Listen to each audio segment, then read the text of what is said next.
words in the Bible. But it was changed in 1611 to our King James Version. And now it's only 6,000 words in the Bible, which meant that somehow the translator had to compile 12,000 in the 6,000. Meaning this, that a word can spell the same way, but have total different meanings. For instance, in Matthew 28:18, Jesus came and spake to them, said, all power. The Greek word is exousia, which means authority. Acts 1:8 say, ye shall receive power, spelled the same way. But the Greek word is dunamis, where you get the word dynamite. Ephesians 6:10, finally, my brother, be strong in the Lord, and in the power, the Greek word is kratos, that's demonstrated power. Spelled the same way, but have different meanings. For instance, there's a passage in the Bible that's mentioned in all three synoptic writers, where a woman named Mary, she come to Jesus, she washes his feet with her tears, she wiped them with her hair. When you look at it from the textual standpoint, it looked like Mary just showed up, became so emotional, and she had enough tears to wash the feet of Jesus. But when you look at it from the cultural standpoint, you discovered in that day, everywhere they went, they carried with them tear balls. And every time they would cry, they would catch the tears in a bottle. If they were depressed, they would catch depressed tears. If they were grieving, they would catch grieving tears. If the heart was broken, they would catch broken-hearted tears. Mary's tear bottle filled up. And when a tear bottle filled up, she found Jesus.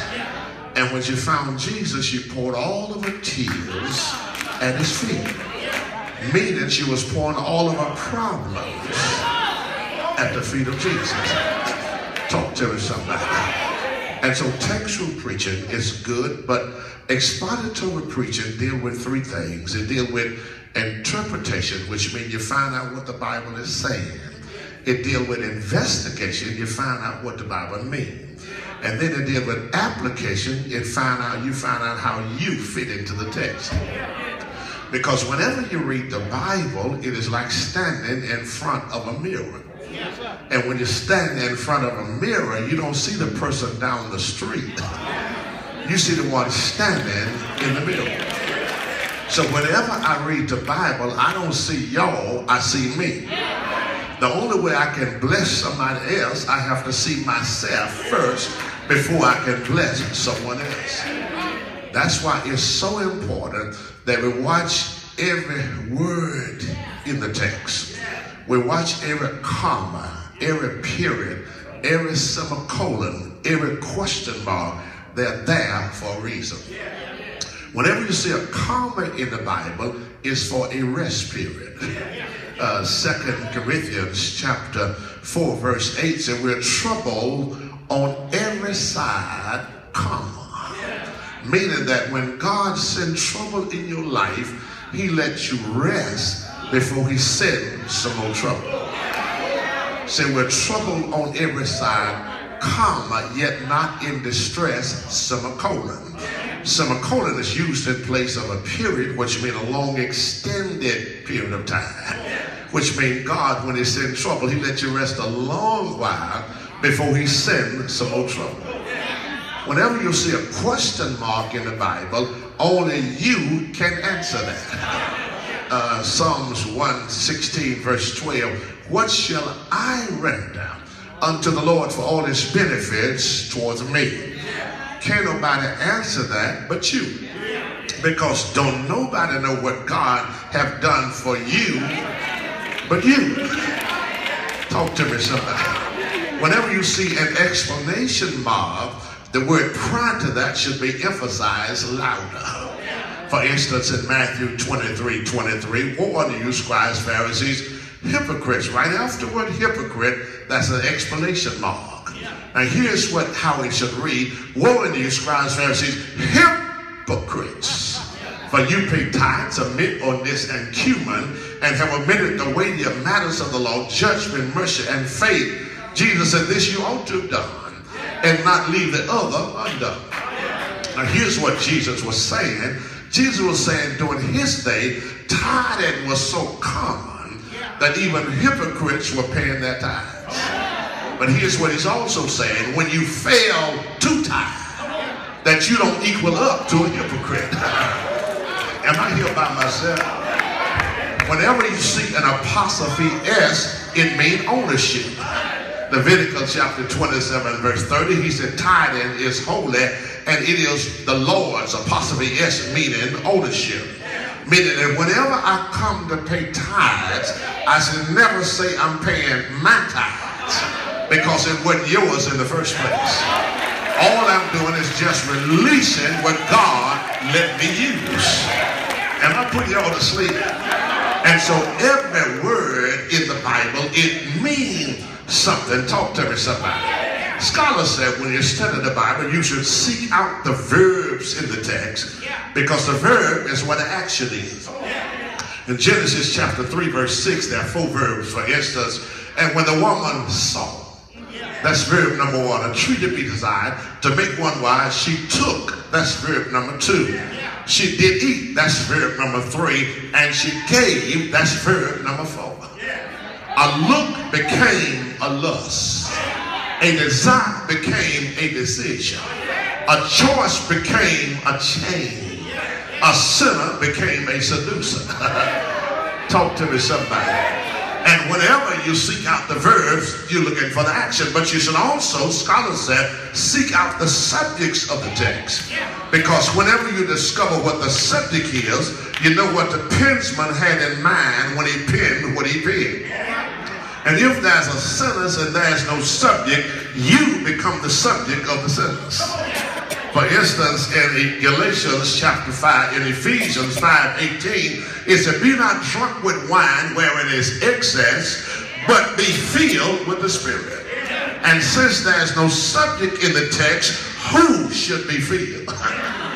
You, talk to me, somebody, should be filled, am I putting y'all to sleep? Shall be filled with the Spirit. But you must also watch the conjunctions in the text. You heard me say last night, conjunctions are like the cement between a brick wall. When you pull up at the church, you see the bricks, but pay the cement no attention. But it is the cement that keep the bricks in order. It is the conjunctions that keep the cylinders flowing and in order. Y'all don't hear me. And I've said that different kinds of conjunction. Contrast conjunction means the sentence is going in one way, but when you get to the conjunction, it sends you another way. Romans 6:23, for the wages of sin is death, but the gift of God is eternal life. It sends you another way. But then there's a connecting conjunction, which means it connect what has just happened to what's getting ready to happen. For instance, in John 14:16, and I will pray the Father, that he will send another comforter, that he may abide with us forever. But because there's a conjunction in beginning of verse 16, if you are a true reader, you would at least back up to verse 15 to see what 15 said, the reason he put a and between the two.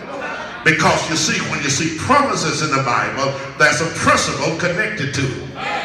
And John 15 says this, if you love me, keep my commandments, and I will pray. In other words, God react the way we act. If is a conjunction, but it is a conditioning conjunction. Whenever you see if, there's some conditions that go along with the conjunction. 2 Chronicles 7:14, if my people, preach Reverend Ray, which are called by my name, shall humble themselves and pray, seek my face, turn from their wicked ways, then will I hear from heaven, forgive them of their sins, and heal their land. Here it is. The text, Psalms 23:4. He said, yea, though, which is a conjunction. Now, conjunctions has to do with the conclusion of the matter. Here's what he's saying. He said, the Lord can be your shepherd. You can be grazing in green pastures. You can be positioned by still water. Your soul can be restored. And you can literally be walking in the path of the righteous and still end up in a valley. You see, too many of us think because I'm holy, I'm exempt from a valley. Too many of us think because I've been in church all my life, ain't no valley gonna show up in my life. But can I tell you, if you live long enough, there was a valley on your agenda. Now the problem is we have been taught how to be successful, but nobody teaches us how to handle failures. Y'all don't like me. But it is the failures that make you you. Y'all don't hear me. So whenever I experience a valley, how do I handle my valley? Do I say I'm not going to claim it? Because whether you claim it or not, if you're in a valley, you're in a valley. You can say all you want, I ain't in no valley, this ain't happening to me, but if you're there, it's there. How do I deal with the valley? First thing you do, accept the reality of the valley. Stop trying to say it ain't there and just say, I'm in a valley. I got to deal with the fact that I'm in the valley. Because there's some lessons you learn in the valley. You won't learn nowhere else. You can go to every university in the nation and won't get the lesson you learn from the valley. Because number one, a valley will show you who you are. Sometimes we think we're something we ain't until we get in a valley. You thought you were strong enough to handle anything, but that valley will show you the real you.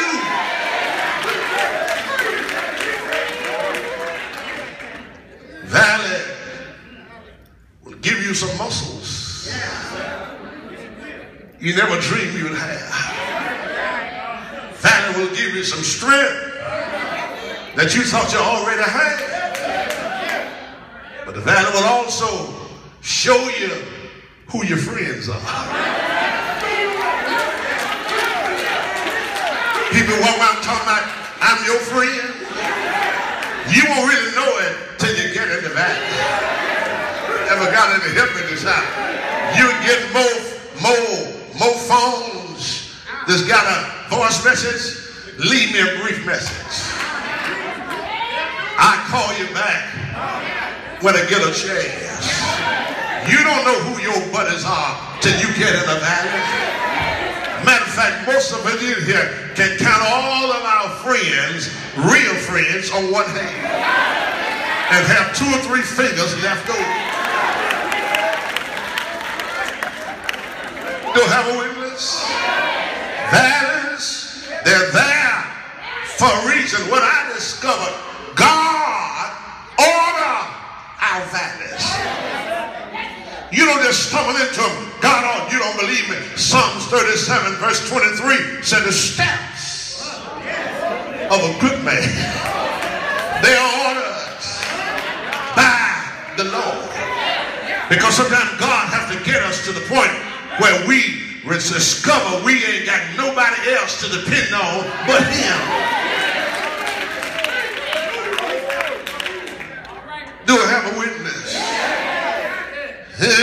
He sent us through valleys to teach us a lesson.